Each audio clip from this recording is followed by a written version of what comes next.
this iron core, and because it's a closed loop, the current will flows, causing some losses, which is called eddy losses. And these losses can be represented by a resistive, which is called R core. Okay, so this is the total representation of our system.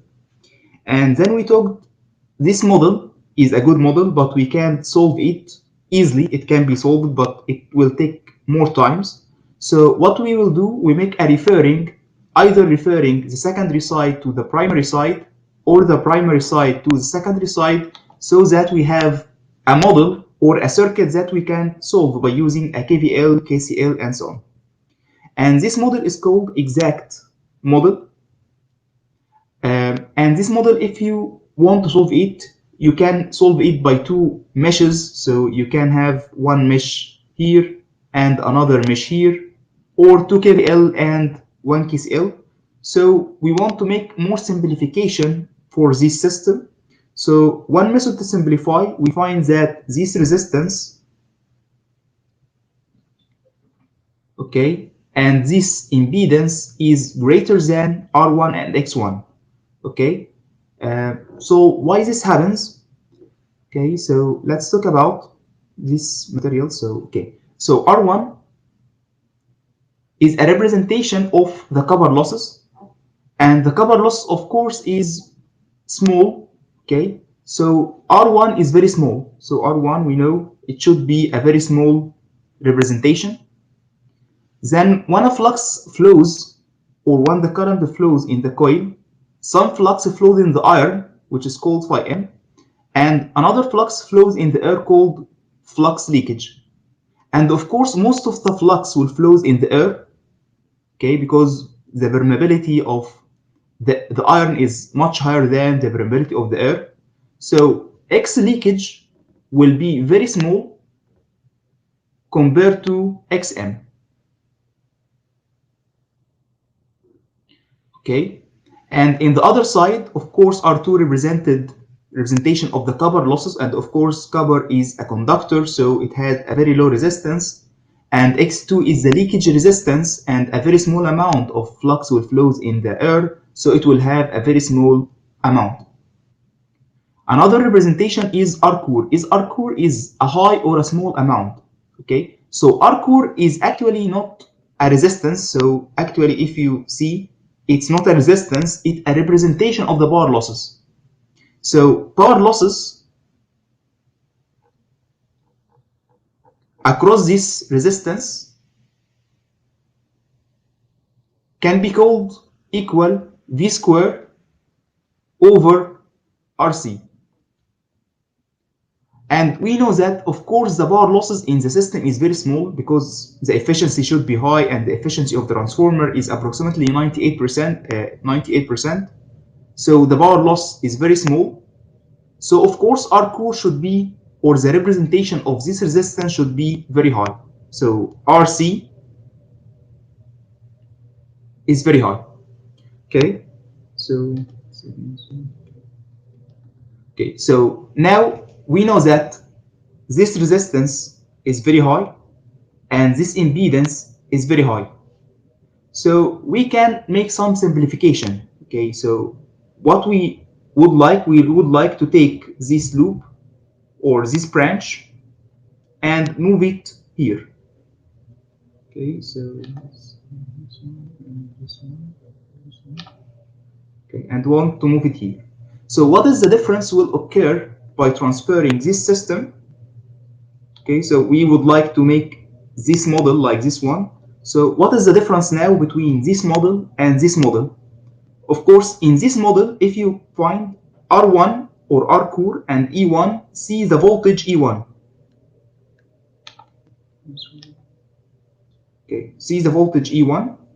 And while in this model, the system see a voltage was called V1. So what is the relation between V1 and E1? So if you make a KVL here, V1 is equal to E1 plus voltage drop across the impedance Z1, so I1 Z1. and we know that this impedance is very small, so this amount is very small and can be neglected, so we can say that V1 is almost equal to E1. So by making this approximation, the first one, this branch, instead of seeing E1, it will see V1, and this approximation is a good approximation, okay? Because V1 is actually nearly equal E1. The another thing we make approximated that this branch, which is called Z1, the current flows actually is called I1, and I1 should be equal I node plus I2 dash. Okay, so I1 actually equal I node plus I2 dash. But by making this approximation, the resistance will see only current which is called I2 dash.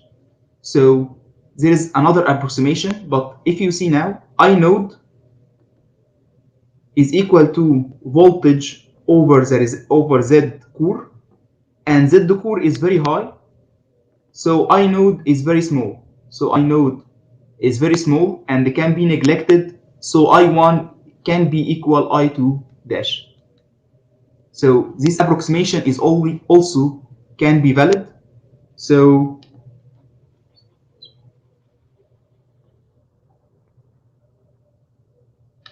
we can make approximation for this circuit to be this circuit. And by solving this circuit, we will find that we can solve this circuit by using only one mesh loop or a KVL and a KCL. So this circuit is more simplified than the main circuit. And we will actually solve the power system by using this circuit. There is another approximation. We can, because the current in this system is very small, so we can neglect this branch at all. So we have another approximation by using this system. And in short circuit analysis, this model will be used. So if we make short circuit, this is our model. And some of the power system models, we can still use this model.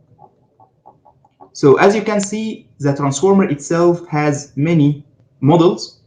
This is the exact model.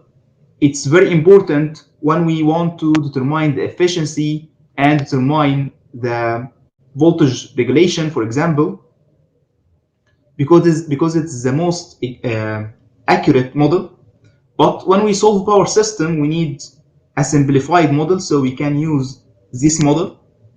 And in some analysis, if we have many branches and large system, we can use this model to be more simplified. Okay, so let's go. So there is another topic which is called transformer polarity. Okay, so what's meant by transformer polarity? Okay, of course you know that the transformer, this is our transformer. We have the winding, so this winding can be winded or wrapping at this direction, or it can be wrapped at the other direction. So it can be wrapped, for example, so it can be like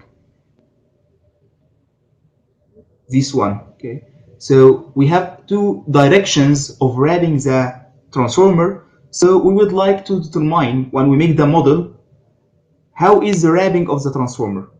Okay, so this is our primary side and this is our secondary side.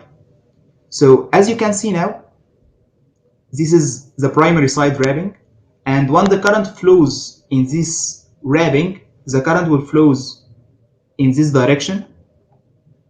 And by using right hand rule, we will find that the flux will flows in this direction. So this is our flux, generated flux. And once this flux cuts the secondary coil, it will produce another induced EMF. Okay, and from Lenz's rule, if you remember, the current produced in this coil should produce a flux that opposes the original flux. Okay, so we want to generate current in this coil in which the flux produced will be in this direction. So by using right hand rule, the current should be flows in this direction to produce the flux in this direction. So as you can see, when we wrap the winding of the primary in this direction and wrap the winding of the secondary winding in this direction, we find that the current of the primary flows or start at this point, and the current of secondary will start from this point.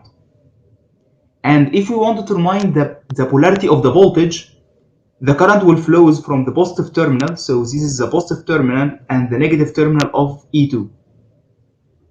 But for the primary side, this is the positive terminal and this is the negative terminal of E1.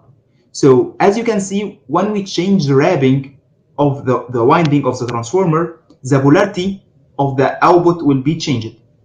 Another example in this model, for the primary side, the current will flows in this direction, and from using right hand rule we will find the flux output should be in this direction, so this is the output flux. And from Lenz's rule, the current flows in this winding should produce an induced EMF to oppose the original flux, so the current should flows in this direction. And from the wrapping of the winding, the current will flows in this direction. So as you can see in this wrapping, the current of the primary enter this point and it will get out from this point. And from the voltage polarity, this will be the positive of the voltage, so it's positive negative E1. And for this system, will be the positive and negative E2. So as you can see that wrapping the winding of secondary or the primary will change the polarity of the voltage. So in our model, we should determine or we should understand what is the polarity of the output voltage. So it can be determined by using a dot representation. So this dot will represent our polarity of the voltage. So the positive polarity will be in our dot. So as you can see here, this is our positive. Okay, so this dot will represent our positive, and this dot will represent our positive. So in this wrapping, we will find that the supply voltage is reversed. Okay, so the secondary voltage is 180-degree phase shift from the primary side. So again, this dot point will represent the polarity of the voltage and will also determine the current direction. So in case of the supply, so in case of our supply, the current should enter the dot point, and in case of secondary winding, the current should get out from the dot point. Why? Because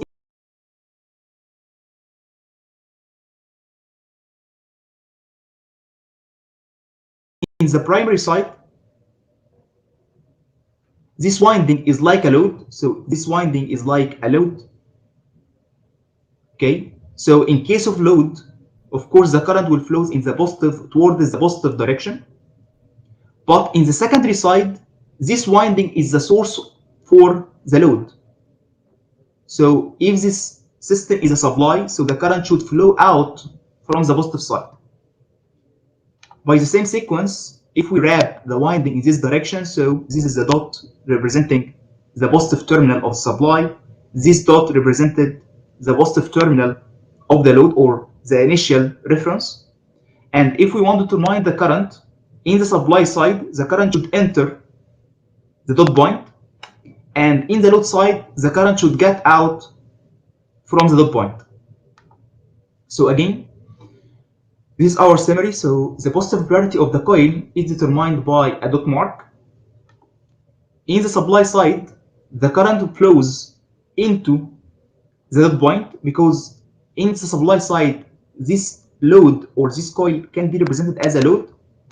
And in the load side, the current flows out from the dot point. Okay.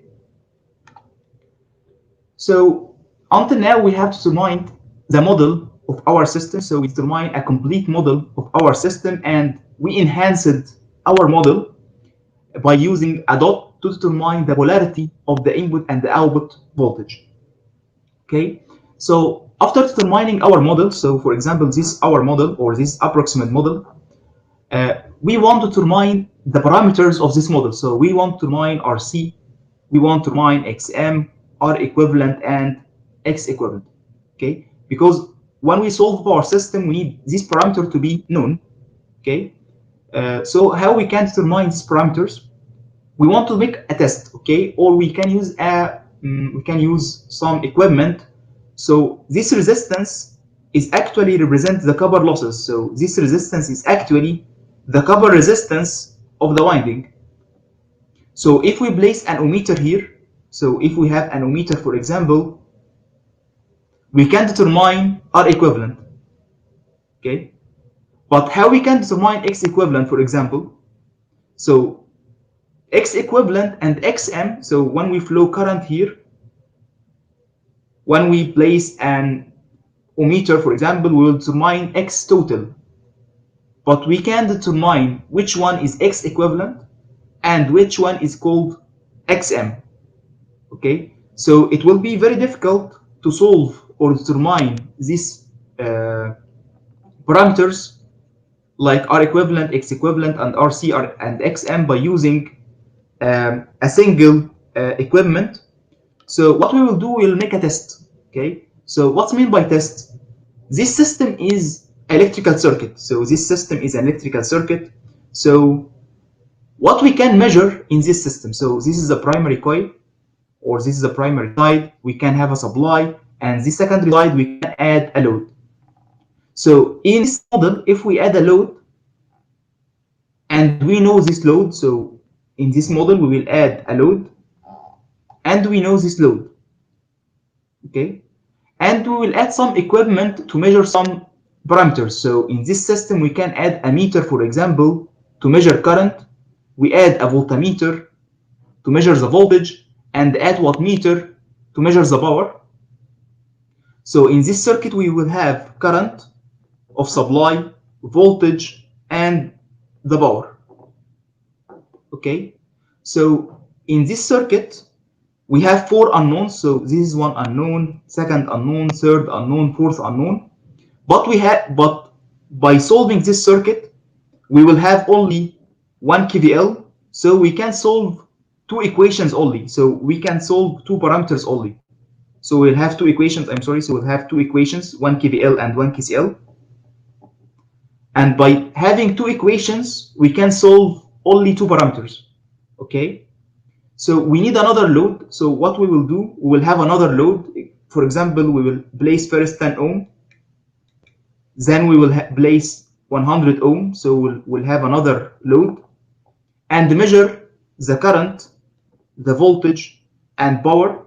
So we'll have another two equations. And by solving these four equations, we can find the four parameters of our systems. Okay, so this is our test will be. So we will add a supply here. So we know our supply. We will add a voltmeter, a meter, and wattmeter, and add a load. And this load, we know this load. And by solving this circuit, we will find we'll have two equations. So by changing the load, we'll have another two equations. And by solving these four equations together, we can determine the all parameters of our system.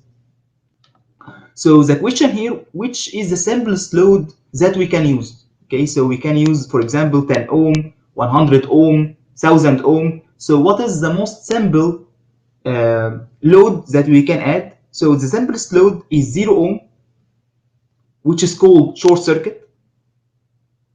So if we make a short circuit here, so the load is 0 ohm, and this is a short circuit.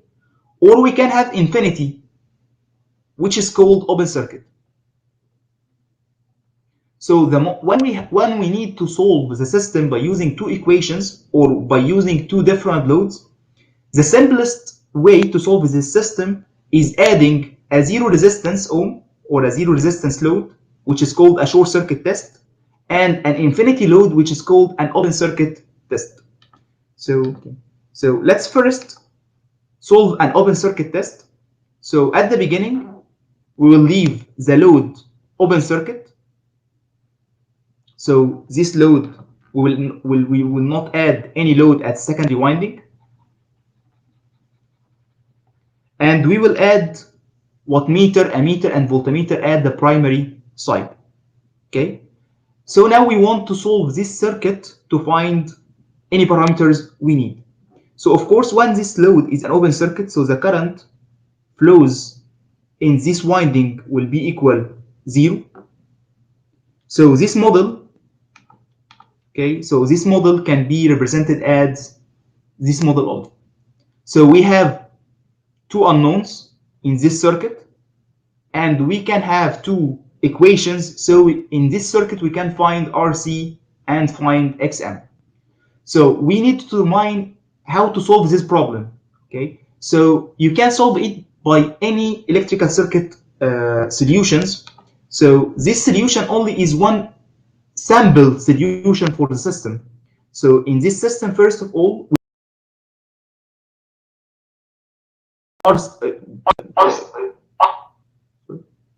so we know that RC is V squared over the power. So we determine RC, and then we can determine IC magnitude, which is the voltage over RC1. And then we determine IM, because IM squared plus IC squared equal I node squared. So we determine IM, and finally determine XM. So this is a sample solution of the circuit, but you can solve or can use any circuit or any solution of a circuit. We can use KVL, KCL, any basic circuit analysis to solve this model and finally determine RC and XM. The other system or the other load is a short circuit, so we will short circuit this load. So this is our new model. And by having a short circuit, the current in this branch will be very high because the load is very small, the current will be very high. And we know that in this circuit now, the current flows in this direction is very small. So we can neglect this model. Okay, so as previous explained, we can use this model if our load is very high, the current here is very small. So we can neglect this branch and we can use this simplified model. So we can make a short circuit test, and by using a simplification by neglecting this branch, so this is our circuit, and we know the voltage, the current, and the power by using ammeter, voltmeter, and wattmeter. So we want to solve this circuit. Again, you can use any circuit analysis, but this is a simple method. So first of all, we determine the impedance by using volt over current, and then determine the R by using V over I squared, and determine X equivalent. So actually, this is our unknowns, R equivalent and X equivalent. Okay. There is another node, or the last node. You know the transformer is actually consists of two windings. One winding is called high voltage side, and the other winding is called low voltage side. And the supply can be connected here, so we can connect the supply here, or we can connect the supply here. Depend on if we want to make step up or step down transformers. But in this system, it doesn't depend. We need to make a test. So we can have the primary side here on the high voltage side or on the low voltage side. And the same thing, we have low voltage side and high voltage side. So in this test, in open circuit test, we will place the primary side on the high voltage side or the low voltage side. It actually depends on increasing the sensitivity of the measurement. Okay, so in open circuit test, for example, the current flows in the secondary winding is equal to 0, and the current flows in the primary side is very small. So the current flows in the primary side, as you can see, is very small, which is equal to I node. Okay, so if we place, so for example, if we have Turner's ratio 100 to 1. So if we place the current in the high voltage side, so if we place the ammeter at the high voltage side, we will measure a current, very small current, for example 0.01. But if we place the ammeter at the low voltage side, by using the turns ratio, the current will be 1 ampere. So again, for sensitivity, to have a high sensitivity or to measure a sensible current, because this current is very small, we need to put our primary side on the low voltage side. So we need to have our ammeter on the low voltage side to have a good measurable data.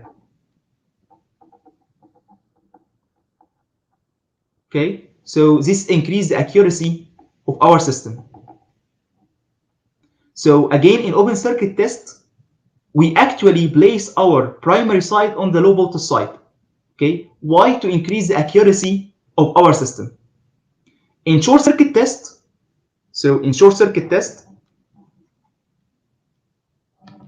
the current will be very high. So the current in secondary side will be very high, and the current in the primary side will also be very high. So for example, in the high voltage side, the current is 10 ampere. And if we place it on the low voltage side, the current will be 1000 ampere.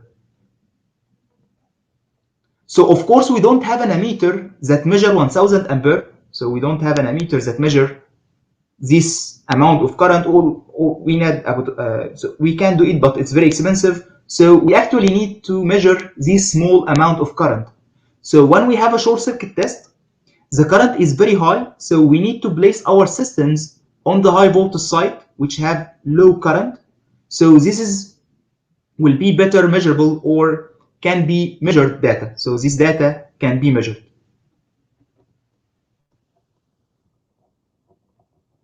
Okay, so again, in open circuit test, we mainly place our primary side on the low voltage side, but in short circuit test, we mainly place our ammeter, voltmeter, and our supply on the high voltage side, so that our data can be accessed and we have a good accuracy in solving our problem. Okay, so until now we have talked about the transformer model. So we make a transformer model, and we have different models of transformers, and then we enhanced our model by determining our polarity. And this polarity is very useful when we add and subtract voltages. So this polarity is very important in our model. And then we determine the parameters of our model. And these parameters can be determined by using tests. So we use two loads. One of them is called short circuit, the load is 0, and the other is called open circuit, the load is infinity. And we solve electrical circuit to determine the parameters of our system. So we now have our complete model, and we know RC, we know XM, we know R equivalent, and we know X equivalent. So we now want to determine indication of the system. So for example, we need to determine voltage regulation and determine efficiency of our system. We talked about voltage regulation in the previous tutorial, so we would like to talk about the efficiency of our system. So what's meant by efficiency? So efficiency is equal to the power output to the power input, which can be equal to the power output over the power output plus losses. So this power output will depend on our load, so it will depend on our load, and these losses will depend on R equivalent, X equivalent, and RC and XM. So let's first determine the losses in our system. So we have one loss is called core losses. So this losses is our core. So how we can determine the power losses in this system? So as you can see, RC is placed in parallel to V1. So we can see you say that P core will be equal to V squared over RC. So this is the core losses. And as you can see that the core losses depend on the voltage. And it doesn't depend on the load, so it doesn't depend on the current. So we can say that the core losses is approximately constant, and it's equal to the rated voltage square over the core resistance. The other type of losses is called a copper losses. So this resistance representing the copper of the cables. So when a current flows in this direction, or in the resistance, there is a power losses, or B copper will be equal I square over multiplied by R copper. So this is the equation of the copper losses. And as you can see that the copper losses depend on the current square. Okay, so the copper losses depend on the current square, so it depends on the load. So as you can see, if the load is open circuit, the current is 0, so we don't have any copper losses. But if we make a short circuit, this current is very high and we have a large copper losses. So these copper losses depend on the current, which is actually depend on the load. Okay, so we know that the copper losses depend on the load, and we can say that the copper rated, or the power copper rated, is equal to I rated square multiplied by R equivalent. Okay, and in the data sheet of the transformer, sometimes they didn't give you R equivalent and X equivalent. They give you B copper rated and B core rated. So sometimes in data sheets for some manufacturer, they didn't give you R equivalent and R core, but instead gave you core losses and copper losses. So we need to determine the copper losses from B copper rated. So we need to make a relation between B copper and rated B copper. So this is our relation. We know that the current is equal to S conjugate over V conjugate, and I rated is S rated conjugate over V conjugate. So by dividing this, or by using these two equations together, we will find that we will find a relation between the current and the rated current. So the actual current flowing in the circuit is equal to S load conjugate over S rated conjugate multiplied by I rated. And this quantity, S load over S rated, we will call it N, which represent a percentage of the load. So N is equal S load over S rated, which is a percentage of the load. So finally, we can say that I equal N multiplied by I rated. So if we substitute this equation here, so if we use B copper, we will remove I and use it N I rated square multiplied by R equivalent, which is equal N square I rated square R equivalent, which will be equal N square B copper rated. So this is our copper losses equation.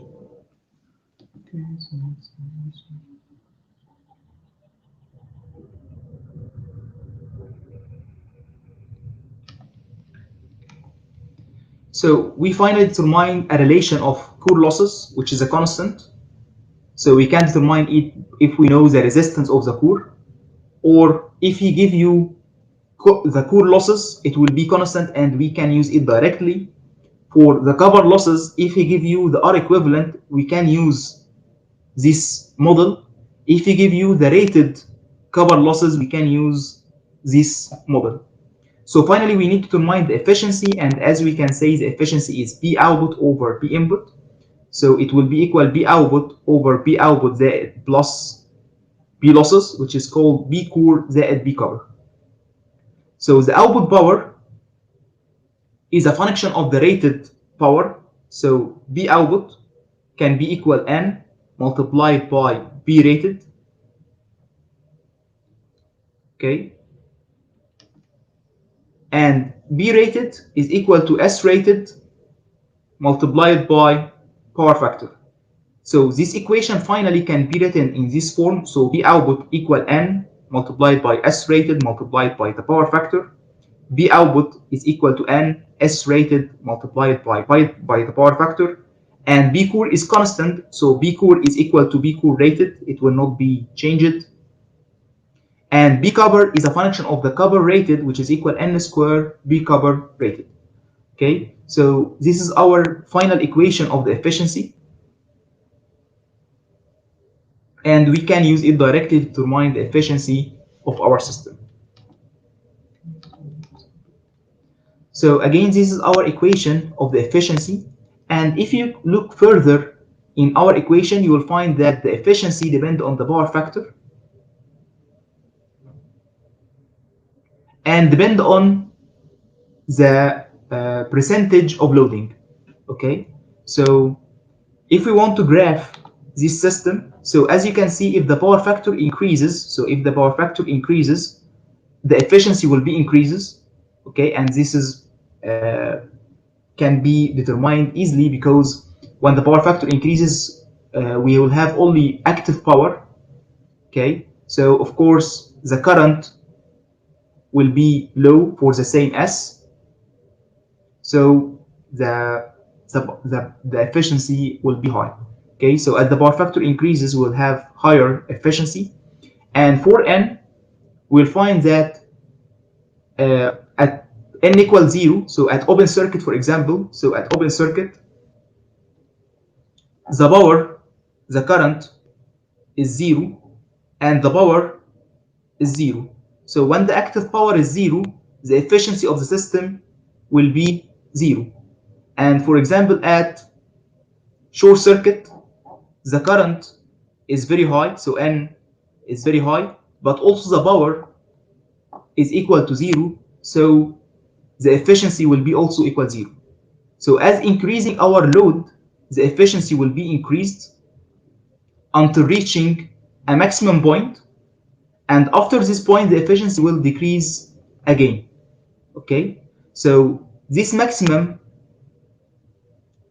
point or maximum loading can be determined by differentiate the efficiency by N. So if you differentiate the efficiency by the N equals 0, we will, by solving this differentiation, we'll find that the maximum loading, okay, determine the maximum efficiency. The loading for maximum efficiency can be determined by using this relation.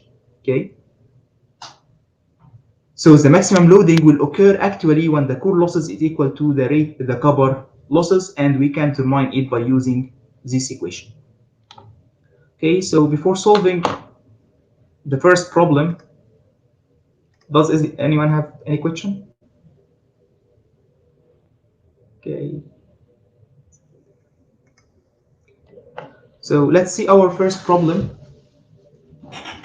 We have a 60 kilovolt ampere. So this is our S rated,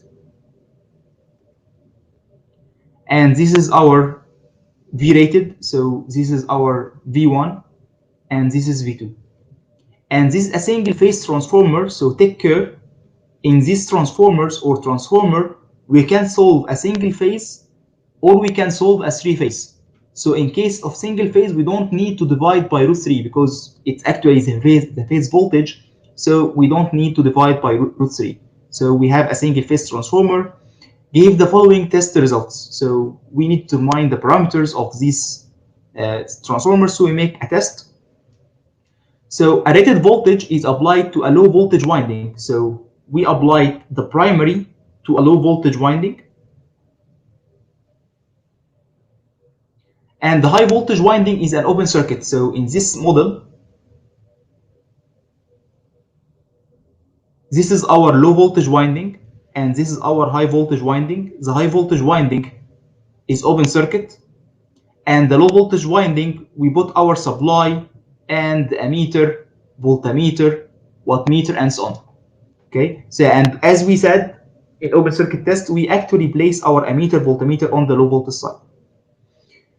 Okay, under this condition, the current flows flows into the low voltage winding is 2.4 amperes. So the current of the supply, or I1, is equal to 0.4 ampere. And he said we operated at the rated voltage, so V1, it is a low voltage winding, so V1 is equal to 2400 voltage. Okay, and the power taken from this voltage is 3456, so the wattmeter reads 3456 watt. So what we actually want, we want to determine the parameters of this model. So it's an open circuit test. And in open circuit test, we have this model. So we have RC and we have XM. But don't forget, now in this model, when we solve RC, we refer it to the low voltage side. So please add a low voltage here. So do not forget that this RC is actually referred to the low voltage side, and XM is referred to the low voltage side. And we can solve this model by using the equations that exist in the lecture or in the formula sheet, or you can solve electrical circuit as I explained. Okay, then a reduced voltage of 1200 voltage. So this is a second test. The voltage of the primary side is 1250 volt, is applied to high voltage side. So now we have, in this test, we have a high voltage side in the primary winding and the low voltage side in secondary winding. And the low voltage winding is short circuit, so the low voltage winding is short circuit, so this is a short circuit test. And again, we place our ammeter, voltmeter, and so on the high voltage side. So when we make our model, so this is our model in the short circuit, if you remember, R equivalent and X equivalent, we know that this model will be referred, or by solving this system, we referred it to the high voltage winding.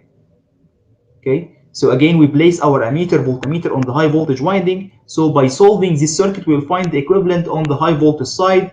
But in case of open circuit, we mainly determine our parameters in the low voltage side.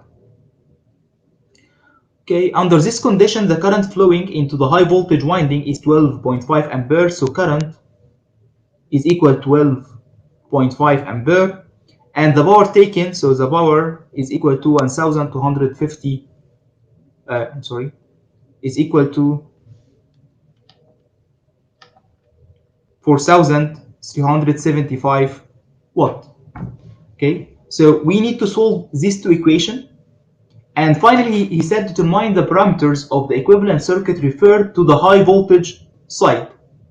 So after solving this system, R core is in the low voltage side and XM is in the low voltage side. So we need to make a referring. So we need to refer this model into the high voltage side to determine RC high voltage and determine XM high voltage. And for R equivalent and X equivalent, it's actually in the high voltage side, so we don't need to make another representation. So first, he solved this circuit. So by using the equations, he determined RC and determined XM. And don't forget that in this model, our parameters will be referred to the low voltage side. And in the question, he asked about determining the system on the high voltage side.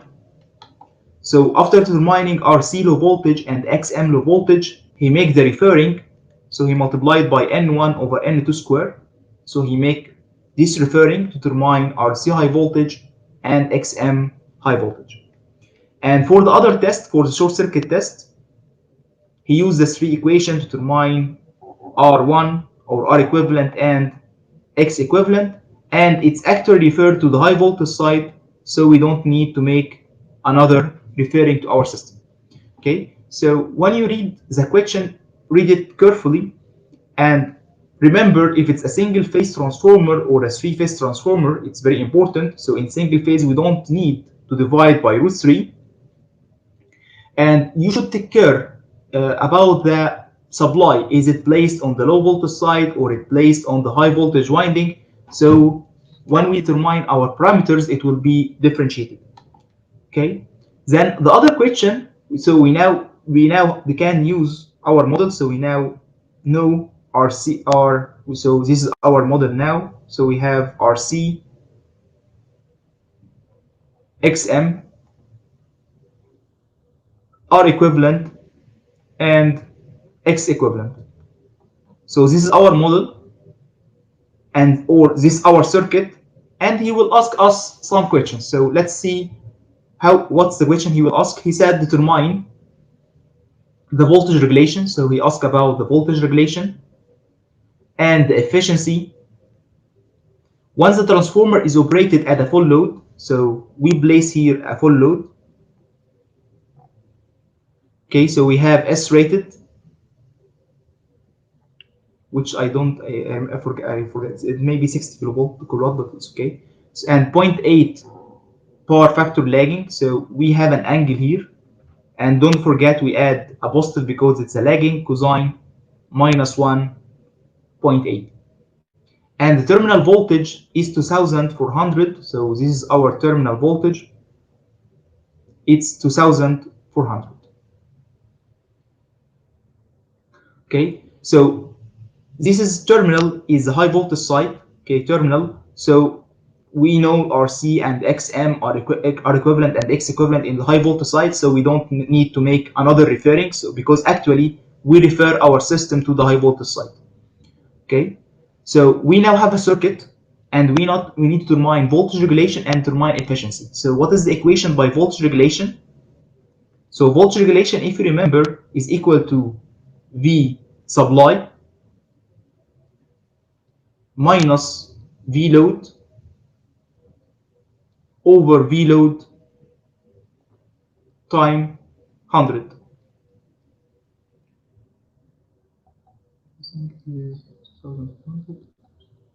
Okay, so in this system he give us the load voltage, so the terminal voltage. So this is our load voltage. So he give us the load voltage, and we will use our reference to be 0. So we know that load voltage. So we need to determine the supply voltage. So how we can determine supply voltage? If we know the current, we can make a KVL to determine the supply voltage. So let's call it I dash. So how we can determine the current or the load current? So we know that the load current is S conjugate over V conjugate because we work in a single phase. So we can determine the load current, and by using a KVL we can say that V supply is equal to V load plus I load multiplied by R equivalent plus JX equivalent. So we can determine V supply, and finally we can go there and determine the voltage regulation in our system.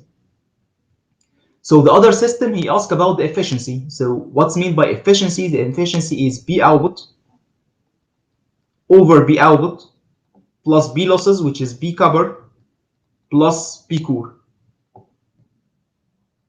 Okay, so we need to determine the copper losses and we need to determine the core losses.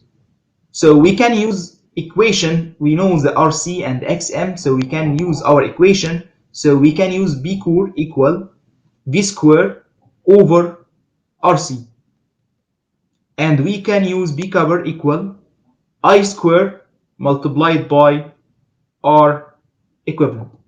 So this system is correct, or we can use another system. So another system is, if you remember, B copper is equal to N square B copper rated,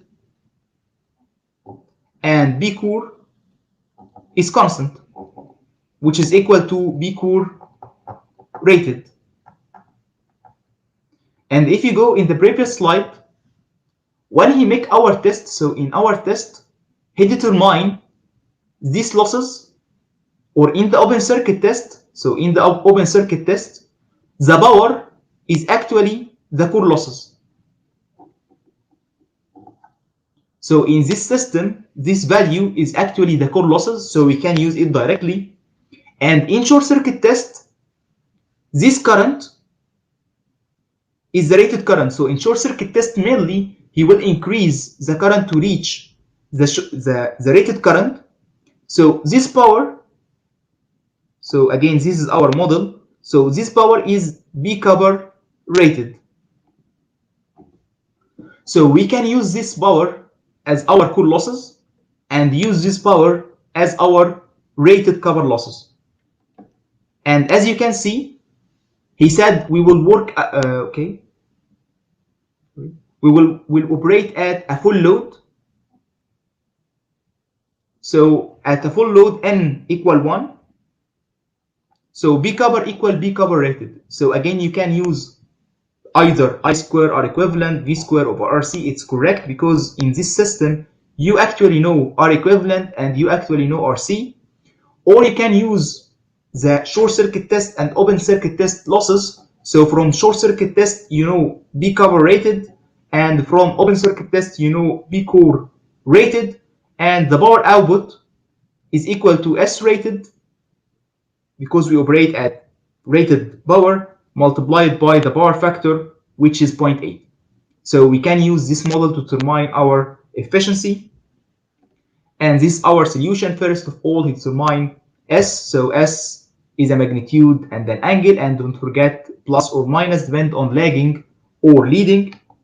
Then he determine the current flowing in the load, and then determine the voltage of the supply by using a KVL, and finally determine the voltage regulation of our system, and then determine the efficiency of our system. And as you can see in this solution, he used the core losses and the copper losses determined from our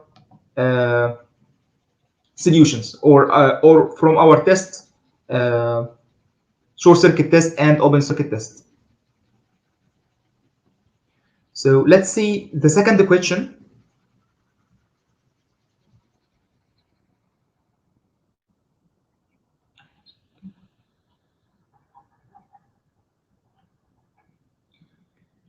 So in second question, he said, what is the load kilovolt ampere? So he asked about S for a maximum efficiency. Okay, so he wants to determine maximum efficiency, and we know that N, which is the percentage of the load for a maximum efficiency, can be determined from root B cover over B core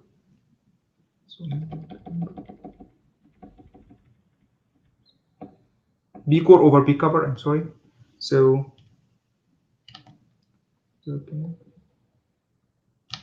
it's B core over B cover, and we know B core from the open circuit test. So we know this system from open circuit test, and B cover rated is determined from short circuit test. So we can determine efficiency maximum. Then we know that N is equal to S load over S rated. So we can say that S load, which is unknown, is equal to N at efficiency maximum multiplied by S rated. So we can determine this unknown, which is called S. And he then asked about the maximum efficiency. So after determining N, he wants to determine the efficiency. So we can determine efficiency from the equation N, S rated power factor over N, S rated power factor plus B core plus N squared B cover. Okay, so he asked about the maximum efficiency at the power factor 0.8. So the power factor is 0.8. N is determined from this equation. S rated is given. B core is determined from the open circuit test, and B cover is determined from short circuit test.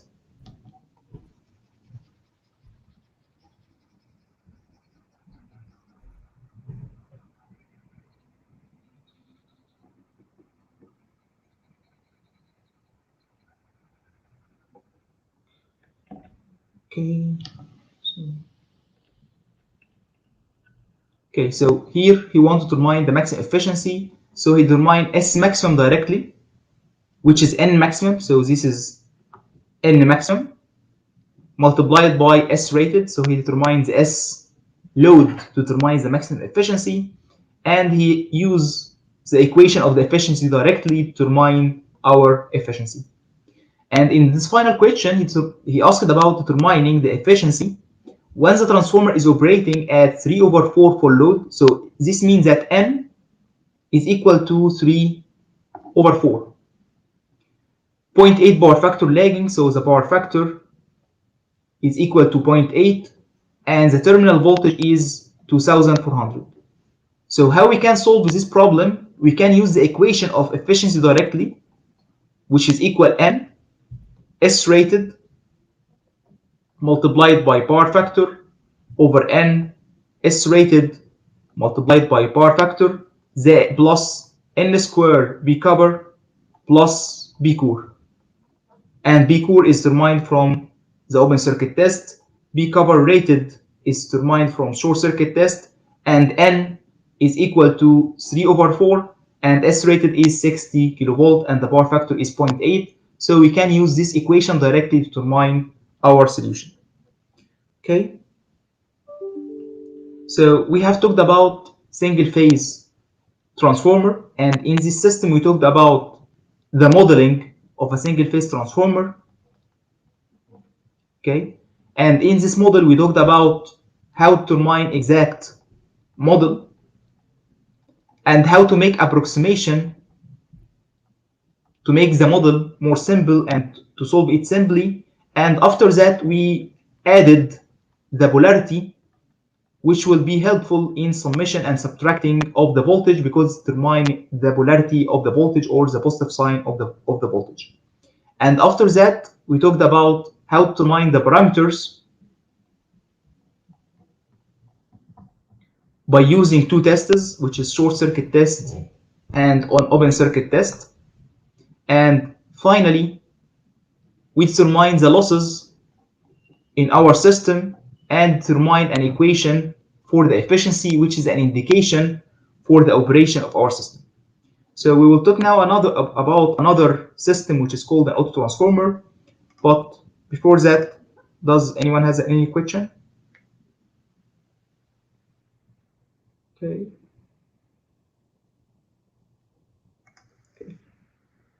So we will talk about auto transformer. So auto transformer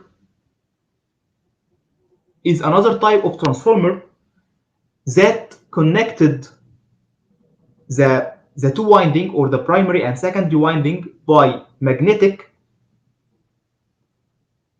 and electrical connection.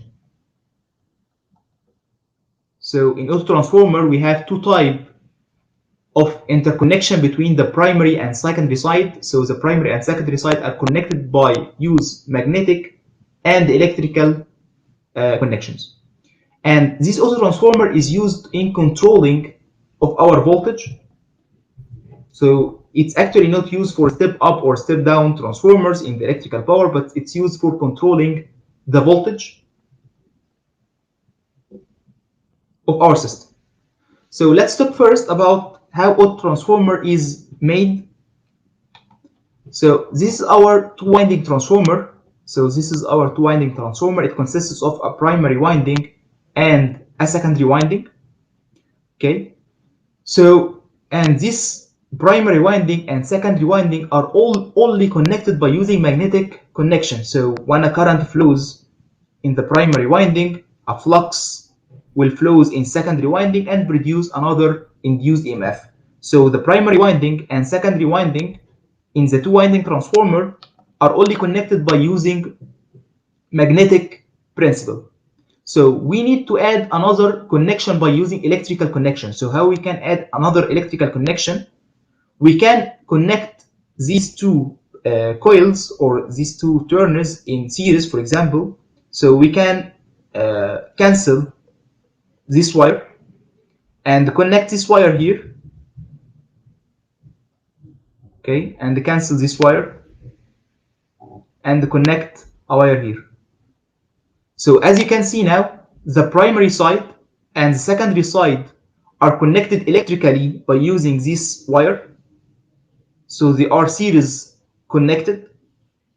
Okay, so this is our load here. So the load will be connected between these two terminals, and supply will be connected between these two terminals. And also we have a magnetic connection. So when a current flows in the primary side, a flux will flows in the iron core. So the flux will connect the primary winding and secondary side winding by using magnetic flux also. So if we have this connection, we will connect the system by using electrical and magnetic principle. So again, this is our system. So this is our system here. We connect the primary side and secondary side electrically by using this wire, and this is our load will be connected here, and our supply will be connected here. So this system can be represented by a simplified system like this. So this is our primary turns N1. So this is our primary turns from here to here, and this is our secondary turns, which is called N2, which starts from here to here. And as you can see that the load and the supply is sharing this wire. So this wire is shared between the primary and secondary wires. Okay, and the secondary or the load and supply is connected electrically from this terminal. Okay, so we need to make a model for this system. So this model for the two winding system. So we need to make a model for this system. So this model will be like this one. So this is our primary winding N1, and this our secondary winding N2. And as you can see that the system is connected electrically at this point. And we place our supply here, for example, or here, depend on step up or step down systems. So instead of using supply and load, we will call it V high, which is the high voltage side, and V low, which is the low voltage side. And in this system, it's very important to determine the polarity of our system. So again, by changing the wrapping of our transformer, the voltage will be changed. So for example, if this is our polarity or the positive polarity of the primary side, so this is a positive and our negative terminal, and this is our primary side, so the current will flows into the dot point, and this is our secondary side, so this is our dot, so this is our positive and this is our negative, and in the secondary side the current will get out from the dot point, so the current will get out from the dot point. Okay, so this is our model for this system. Okay, so now we need to determine a relation between supply and the load. So in the two winding transformer, the supply is placed on N1, for example, and the load is placed on N2. But in this system, the supply is not equal to V1. So as you can see now, if we place the supply here, so supply is V1 plus V2. Okay, so by using this old transformer, there is an electrical connection between the supply voltage and the terminals of our transformer. So we need to make a relation between V high and V low. So actually, from KVL, if you make a KVL for this system, so V high is equal to V1 plus V2. And from magnetic principle or from transformer principle, we know that there is a relation between V1 and V2, depends on the turns ratio. So we can say that V1 equal N1 over N2 V2. So we can say that V high over V low is equal 1 plus A. Okay, so this relation is very important. It is the relation between the high voltage side and the low voltage side of our O2 transformer. And we also need to determine a relation between the current flowing in the high voltage side, so it's called I high, and the current flowing in the low voltage side, which is called I low. So as you can see, I high is equal to I1, so the current flows in the primary side winding I1 is equal to I high, but the current of IL by using KCL is equal to I1 plus I2, so IL is equal to I1 plus I2.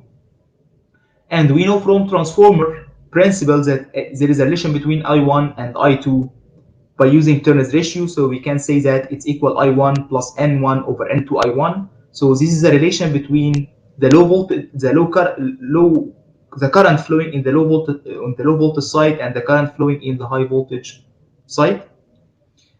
And finally, we need to determine a relation between the power. So if we use the same number of turners, okay, we need to determine a relation between the output power in the two-winding transformer and in the auto transformer.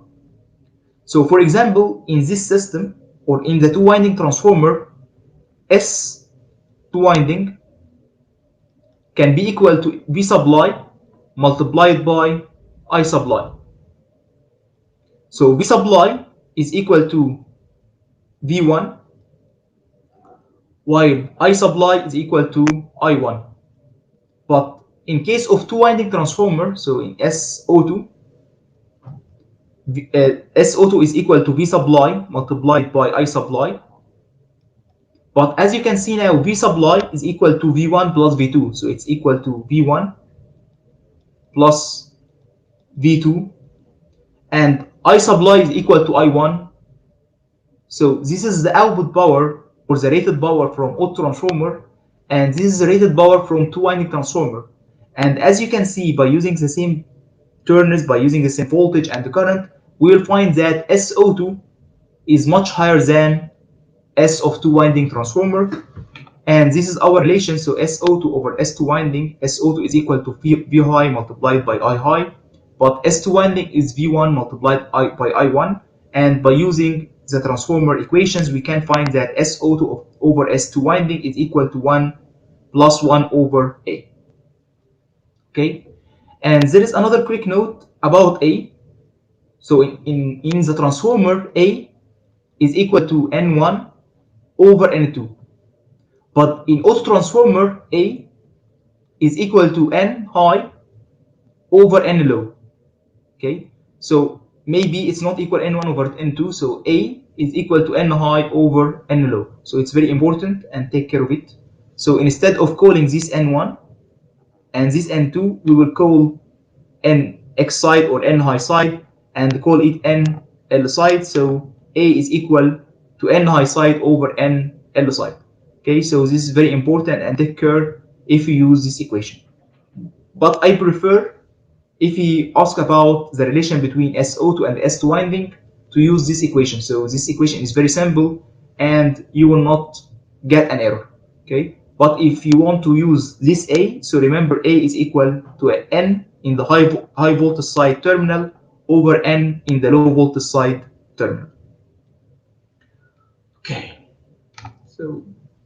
so let's see some problems about auto transformer.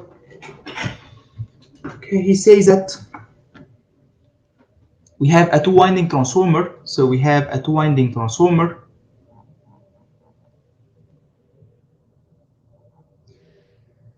Rated is 9 kilovolt ampere. So this is the rated power. So S rated is given. And the voltage is 120 over 90. And don't forget, two-winding transformer is a single phase transformer. So this is a single phase transformer. So we have this winding is 120, for example, and this winding is 90 volt, for example. 60 hertz and has a core losses. So this is B core. And a full load copper losses. So it's B copper rated. So we have B core losses and B copper rated losses.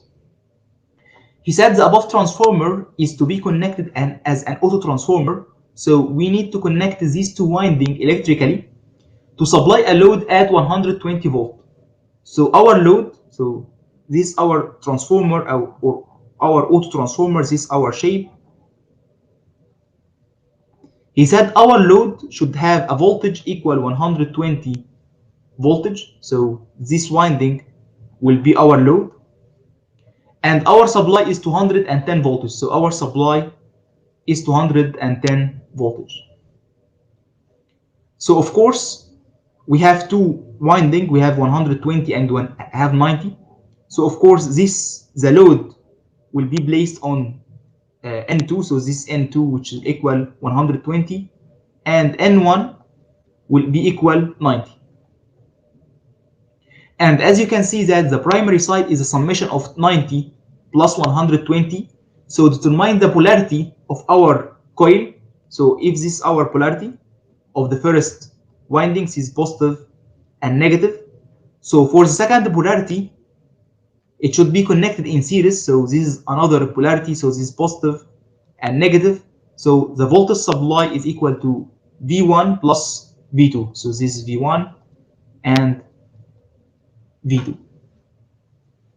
Okay, and for the current flowing in the primary side on the or in the supply side is entering the dot. So this is I1, and the current flowing in the secondary side is get out from the dot point. So this is I2, and this is the load current, which is IL or I load. Okay, so he asked about what kVA load can be supplied without exceeding the current rating of the winding. Okay, so first of all, we need to determine the rated current of the two winding transformer. So this two winding transformer, we have here I100, for example, and here I90. So what is the current rating of 120 ampere? We know a relation between current and S. So I is equal to S. So I magnitude is equal to S magnitude over V magnitude. So we can say that I rated is equal to S rated over V rated. And in the system, we know S rated, and we know the voltage rated of the primary side, and we know that the voltage rated of secondary side. So we can actually determine I120 rated and I90 rated. And as you can see that these coils are the same coil of the two winding transformer. So I1 should have the same rating, which is I90, and I2 should have the same rating of I120. So now we want to determine kVA of the load. So for this load, S is equal to the voltage, which is equal 120 volt, time I load, and I load is actually equal I rated of 120 voltage plus I of the 90 voltage. Okay, so this is our solution. First of all, he solved the two winding transformer and determine I low voltage side and I high voltage side. So this is our rating parameters. So in this model, this current is for the low voltage side, which is 100, and the current is 75 ampere. So we need to determine S. So S for the load is the voltage on the load, which is 120 volt, plus the current flowing to the load, which is summation of 100 plus 75, which is 175. So this is our S rated of our system. Then he asked about the efficiency with kVA loading of part A. So we need to load our system at the rated system. So we need to mind our efficiency. So we know that the efficiency is equal to power output over power input, which is equal to N multiplied by S rated multiplied by power factor over N multiplied by S rated multiplied by power factor plus B core plus N square B copper. And in this system, as you can see, we operate at the rated power. So N is equal to 1. So N is equal to 1. And power factor is 0.8. So we know, and S rated is the S rated of our auto transformer, which is 21 kilovolt. But we actually need to determine B core and B cover.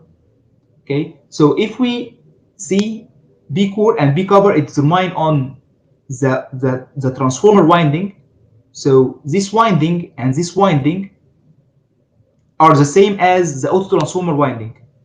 So we can say that B core auto transformer is the same as B core 2 winding, and B cover auto transformer is the same as B cover 2 winding. So we can use these parameters, which is 200 watt and 500 watt, and substitute it here and determine the efficiency of our auto transformer. So this is finally our transformer efficiency. Okay.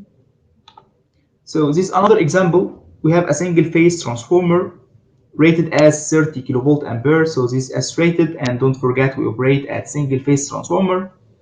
And this our voltage rated is connected as an auto transformer to supply 1320 volt from 1200 volt supply. So this is our auto transformer.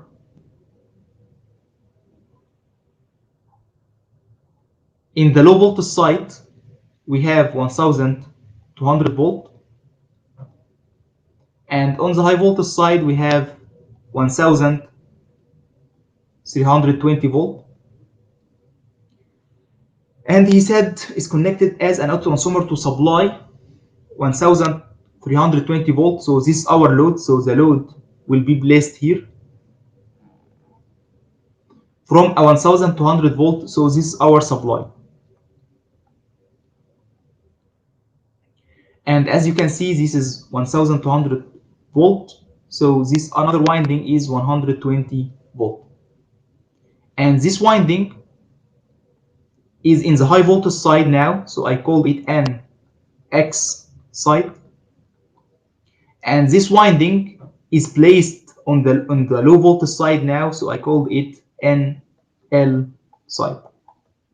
And NL and NX doesn't depend on actually the high voltage and the low voltage of this, the actual winding. It depends on the connection of the auto transformer. So we have NX side 120 and NL low voltage side, which is 1200 volt. Okay, so he now draw a diagram of the transformer connection showing the polarity. So we need to determine the polarity of our system. So as you can see, 1320 is a summation of 120 plus 1200. So they should be added in series. So if we back up this our first polarity, so this is the positive and negative V1. So the second polarity should be the same. We have positive, negative V2. So by adding these connections are added in series, so V1 plus V2 will be equal 1320. And for the current, for the supply side, so this is our, this is our supply side. So the current should flows, so this is our supply side. So the current should flows into the dot point. So this is I2. And for the load side, the current should get out from the dot point. So this is I1 and this is I supply. Okay, so this is our diagram.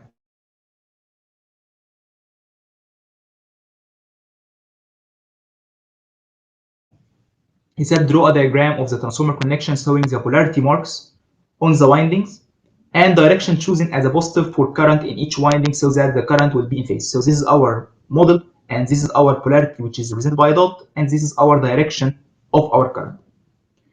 Mark on the diagram the values of the rated current in the winding. So this winding rating current can be determined from the two winding rated current, and the current here can be determined also from the two winding rated current. So for example, I1 is equal to the current for the 120 volt cable, which is equal to S rated, which is 30 kilovolt over 120.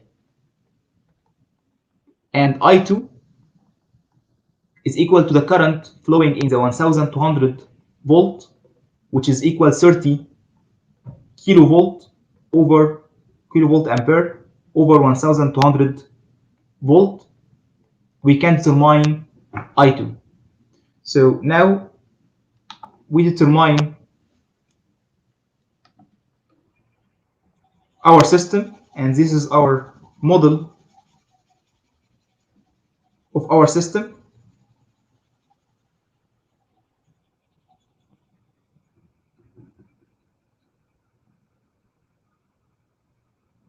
So this is our model, and we determine the current I1 and determine I2, and then we determine A, and again A is N1X, so this is the system flowing in the high voltage side, so we call it N1X, and this is flowing in this is the winding in the low voltage side, so it's NL, okay, called it NL. So again, it's not N1 over N2, so in this system N1 is 1200 and N2 is 120 volt, so we don't use N1 over N2 anymore. We use, it depends on the high voltage and the low voltage side of the auto transformer winding, so this is the value of A.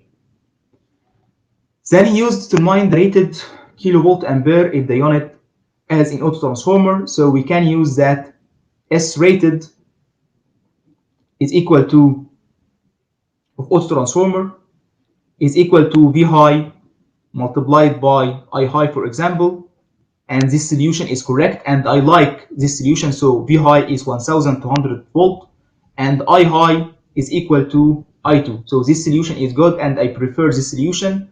But you can use another solution which is S rated of 2 winding multiplied by 1 plus 1 over 8. So this solution is correct and this solution is correct. But again, if you back up A is wrong, so this solution will be wrong. So I prefer again, if you solve S rated, to use this equation and don't rely on the value of A. Okay, so he used this equation, so S auto for S2 winding is 1 over plus 1 over A, which is 11, so he determined S auto. So this is correct solution, but again, you should pick up A correctly, or you can use this equation, and I prefer this equation. Then if the efficiency of the transformer is connected for 1200, okay, if the efficiency of the transformer connected for 1200 to 120 volts, so this is a 2 winding transformer operating at the rated load unity power factor, so power factor is equal to 1, the efficiency is 97%.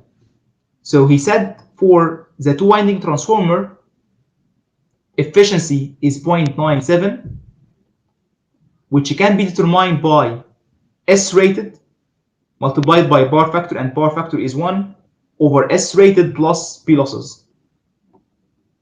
So S rated is given, so S rated is 30 kilovolt, so we know S rated. So from this equation we can determine P losses in the 2 winding transformer.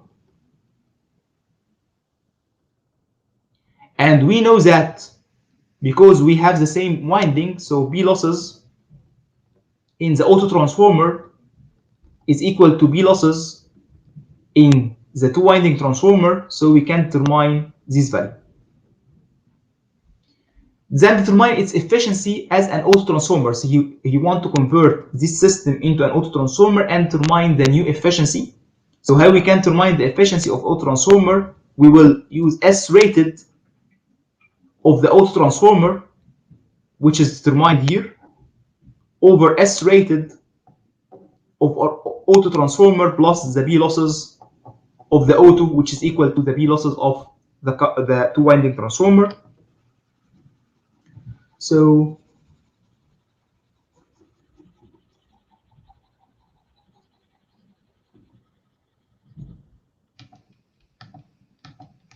okay, so okay, so this is our solution. He used the efficiency to determine P losses in the 2 winding transformer, and then substitute here to determine the efficiency of the auto transformer. Okay, so this is our problems of auto transformer. So before going to another system,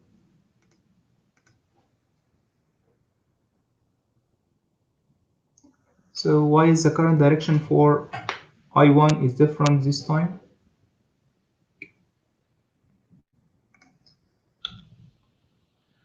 Okay, so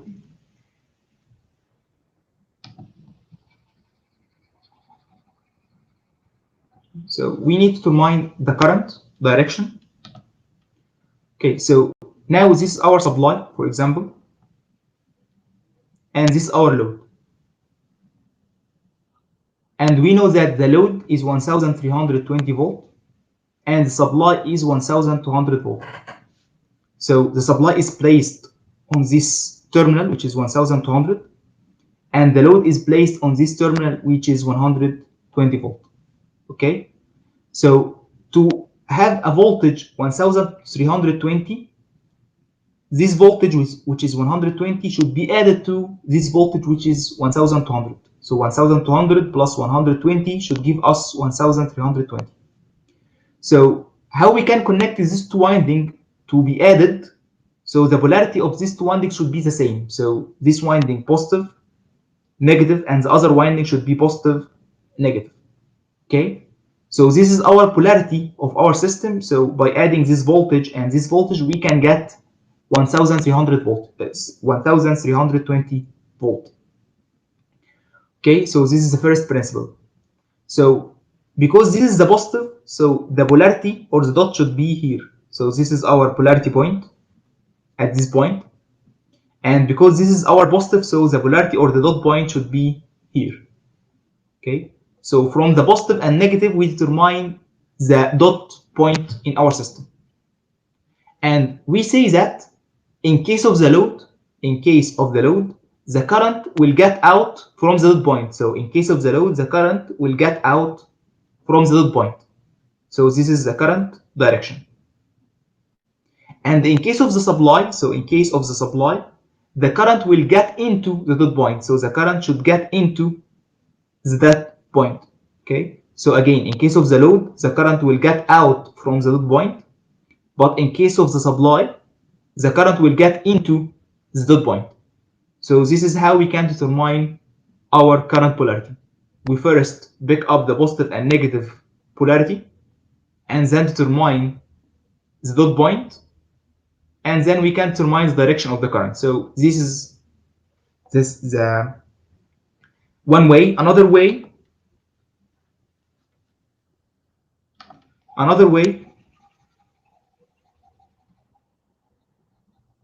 it can be determined by sense. So this is the load.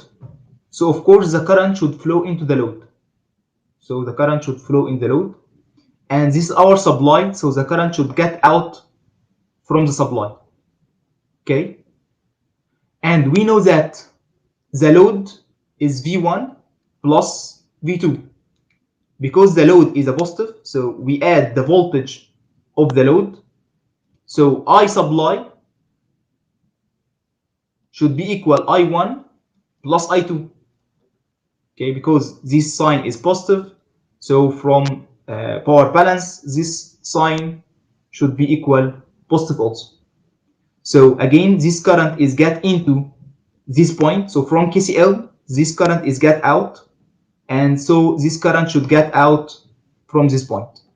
Okay, so you can determine it from the dot relations, or you can determine it simply by sense, as I said, by determining the load and the supply current first. So again, this is our supply. So the current should get out from the supply, as you know. And this is our load. So the load should be, the current should be in this direction. So we know the direction of I2 and we know the direction of IL. So this is the missing point. So again, from the voltage, we know that this voltage is summation. So it's V1 plus V2. So this current should be also a summation. So as this current is get into this node, so the other 2 points should get out from the node. So as you wish, you can determine it from the dot point, or you can determine it by sense. Okay, does anyone have another question? Okay.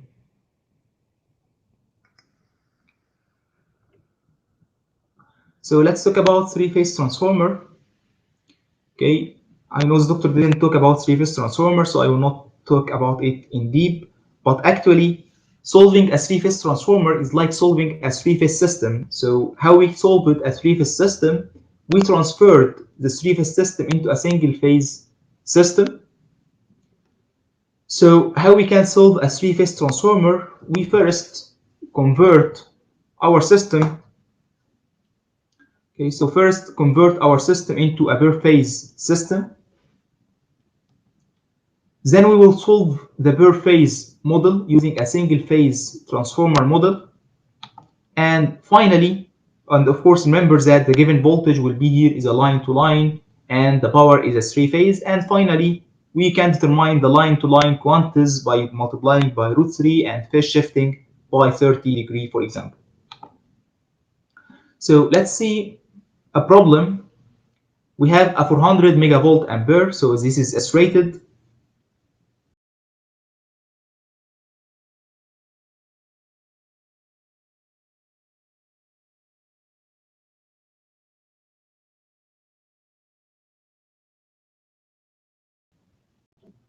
240 kilovolt over 24 kilovolt. So this is V line to line 1 and V line to line 2. It's a three-phase transformer and a star delta transformer. Okay, in the problem, it will not be differentiated from star and delta connection, but of course, when the doctor talk about the three-phase transformer, he will give you a relation between a star and delta transformer, but in the equation you will find, or in the problem you will find, it's the same. So we has an equivalent series impedance of 1.2 plus J6 ohm per phase. So before solving, we need to find the phase voltage because it's a three-phase transformer. So V1 phase is equal to 240 over √3, and V2 will be equal to 24 over √3. Okay, he said has an equivalent series impedance of 1.2 plus J6 ohm per phase. So this is our single phase impedance, and he neglected the parallel branch or the node branch. The transformer is supplying a three-phase load of 400 megavolt. So in this system, he worked with the rated volt. So S rated is 400 megavolt, and the system is operating at 0.8 power factor lagging. So the power factor is positive cosine minus 1.8 at a terminal voltage of 24 kilovolt line to line on its low voltage side. So this system is actually placed on the low voltage side, but when he gives you the referred current on or the referred resistance in the high voltage side. So actually, we will not operate at this voltage. We'll operate at the high voltage side so that we don't need to make a referring again. So this is again a line to line voltage. So the phase voltage is 240 over √3, and we should pick up our reference and should be a 0. So 0 is our reference angle. The primary is supplied from a feeder with an impedance of 0.6 plus J.12 ohm. So this is our supply, and there is an impedance between the supply and the transformer. So this is our system. So this is our transformer, and we have a transmission line here, for example, and this is our supply. So this is our supply, and we have a transmission line, then a transformer, then our load. So this is our system, and the transmission line is represented by an impedance, and the transformer is simply represented by another impedance, and this is our load. So this is our model. This model representing a transmission line or a simple cable, and this model represented a transformer model or a simple transform model, and finally this is our load. So now we have our system in a single phase model. So let's see about the problem. He said determine the line to line voltage at the high voltage terminal. So he needs to determine V supply of the transformer and sending end of the feeder. So he needs to determine V1, and he needs to determine V supply. So how we can determine V1 and V supply? simply, if we know the current, we can use a KVL to determine V1 and use a KVL to determine V supply. So how we can determine I1? We know that I is equal to S conjugate over 3V conjugate, and don't forget 3 because now we are working with a 3-phase system. So we can determine the current, and by using a KVL, we can say that V1 is equal to V2 dash plus I1 Z equivalent 1. And this voltage is a phase-to-phase voltage, so we need to determine V line to line 1. We multiply by root 3. And if we need to determine the angle, we will add 30 degree. So we need also to determine V supply. So V supply by using a KVL is equal to V2 dash plus I1 Z equivalent 1 plus Z transmission line. So we can determine supply voltage, and don't forget this is a phase voltage.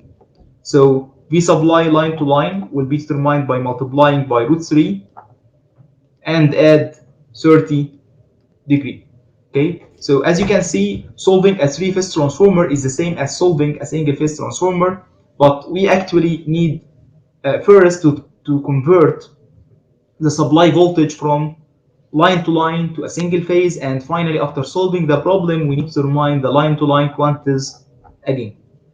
Okay, so again, he determine S, and he determine V2 dash for the primary side, and finally determine current and use a KVL to determine V1 and use another KVL to determine V supply.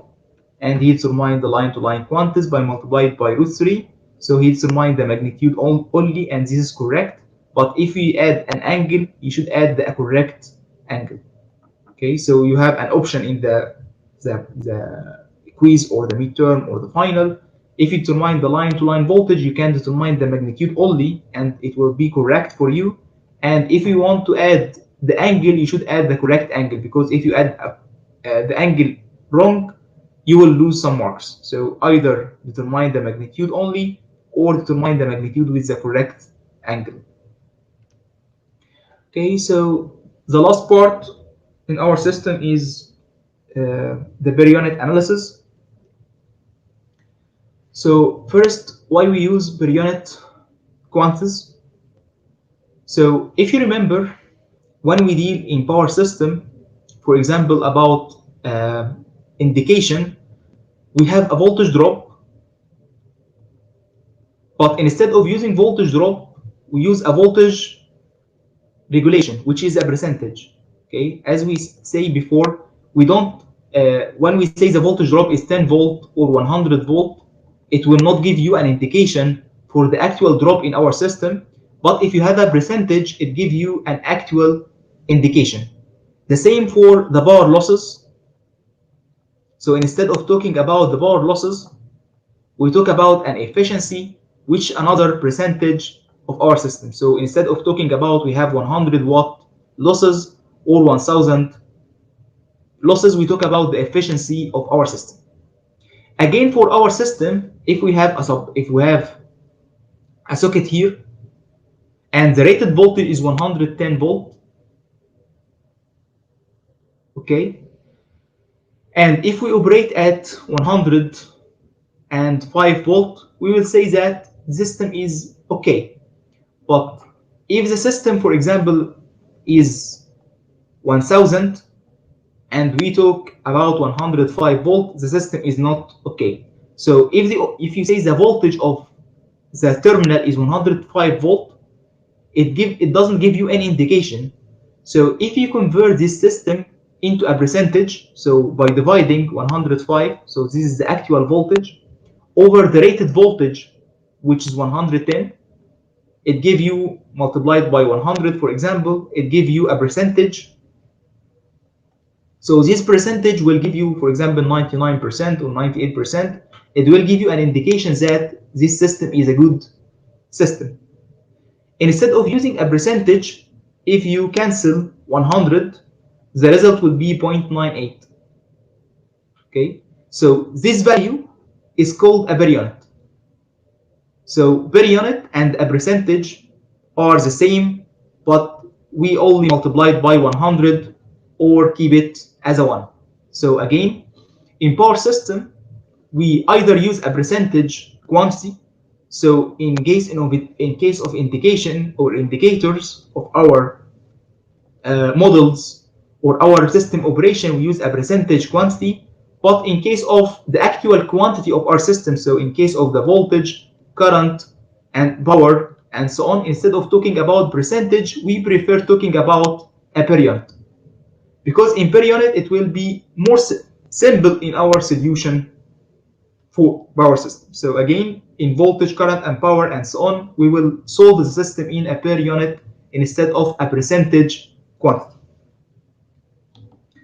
So again, in per unit, it's a similar like working with a percentage. It helps us to understand the system operation conditions. So for example, if we operate at 0.98 per unit, it's a good indication. If we operate at 0.7 per unit, it's a bad indication. It reduces the complexity in solving the power system.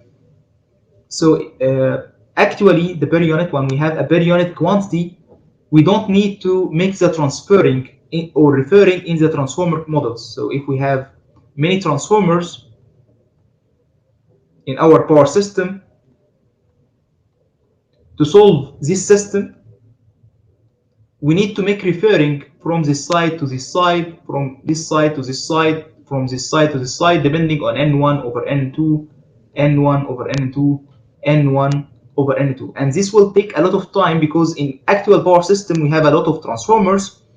But by converting this system into a per unit, as the doctor explained, you will find that the turns ratio in per unit quantity is 1 to 1, is 1 to 1, is 1 to 1. Because we, for example, if this voltage is 100 and this voltage is 1000, to determine the per unit, we divide by the rated voltage. So in this side, the rated voltage is 100, so the per unit is 1. And in this side, the rated voltage is 1000, so the rated also, or the per unit is 1. So by solving a per unit quantities, we don't need for the referring. So we cancel the referring in our system. So this simplify our solution in per unit analysis. So again, V per unit can be determined by V, which is the actual voltage of our system over the base voltage. And V base can be chosen at the rated voltage of our system. So we need to choose the rated voltage in our system to be our base voltage. So for single phase, again in per unit, we will talk about current, power, or S, voltage, and impedance. Okay, so we need to determine the rated quantities of the current, the rated of, or the base unit of the current, the base of S, the base of voltage, and Z base. So we know that there is a relation between voltage and the current, and S, Z, and voltage and the current. So we actually will choose two parameters. So we will choose the base voltage and the base power, and we actually choose it as the rated quantities of our system. And to determine the base current, we can use this equation, and to determine the base impedance, we can use this equation. So this is for a single phase system. For the three-phase system, we also pick up a base voltage and a base power, and we can use this system to determine the base current and the base impedance. Okay, so how we can solve the per unit problem? First, we will determine a base power for the whole system. So we will determine a base power for the total system, and it will be chosen as a largest rated power in the system, or it will be given. Okay, so in most of our problems, it will be given. But if he didn't give you the rated power or the base power, you will choose the largest rated power in our system to be our base power. Then we will choose a base voltage. So we will choose any base voltage for a transformer side. and then we will determine the others base voltage depend on the transformer turns ratio. So if we have a system like this one, okay, so if this is our system, if we pick up this is our V base 1, so this V base 1 will be operated at this region, then this transformer will change our base voltage to another base voltage which is called V base 2, and this voltage can be determined by the turns ratio of the transformer, and we will operate by using this base voltage until another transformer. So this is the base voltage for this total system, and we have another transformer here, so we have B base 2 also, so this all is the same base voltage, and this transformer will change the base voltage to V base 3, and we operate on this area on V base 3. And finally, we determine Z base by using the equation and determine I base by using equation. So I will stop at this point, and because the time has been ended, so I will continue about Baryonic analysis in the next tutorial.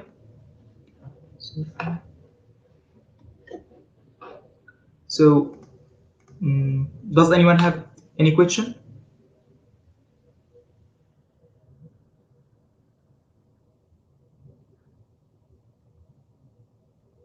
Okay. Okay, thank you. Have all the best and have a good weekend and have a good reading week, and see you after the reading week. Okay. Goodbye.